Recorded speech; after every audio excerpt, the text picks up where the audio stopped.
said, how can it be interfaith and cut the Jewish community out when environmental issues are really at the heart of many of the things we believe? So we talked to Delaware Interfaith Power and Light and said, what if we moved it a little bit so it's during the break between services? So that way, those of the congregation that wanted to come could. And then I realized, well, maybe this is all God's hand.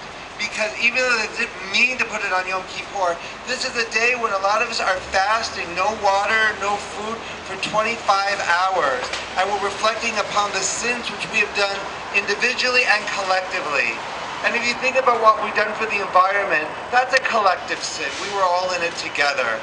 And so in a way, perhaps this is a blessing in God's hand. So what seemed like a mistake seemed to be exactly what was called for. But if a lot of us leave right afterwards, it's not because we're not interested, but services have to continue or I'm in trouble. So a good rabbi is supposed to do teaching.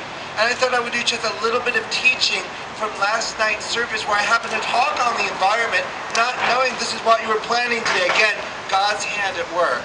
So I didn't quote the Pope, although I was channeling him. So I'll give you just a little bit of last night's sermon, but not too much.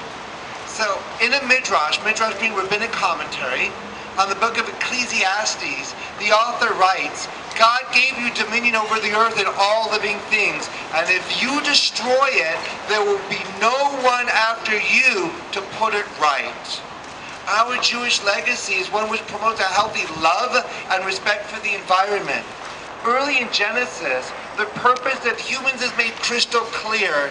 In chapter 2, verse 15, we are told, the Lord God took the man and placed him in the Garden of Eden, la'avda u'l'shomra, to till it and to guard it, or in some translations, to work it and to preserve it.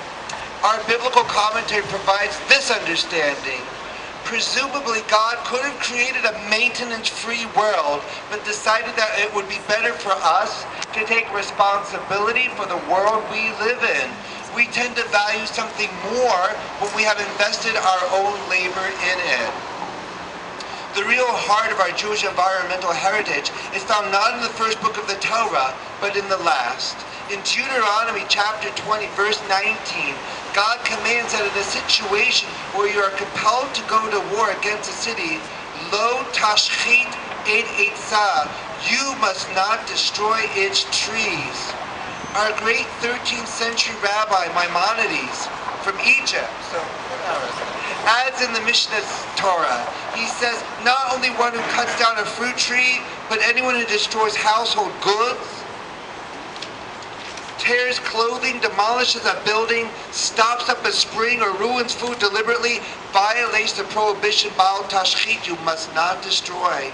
Jewish law teaches us that based on our understanding of our Genesis text, we are only the custodians, not the true owners of our property.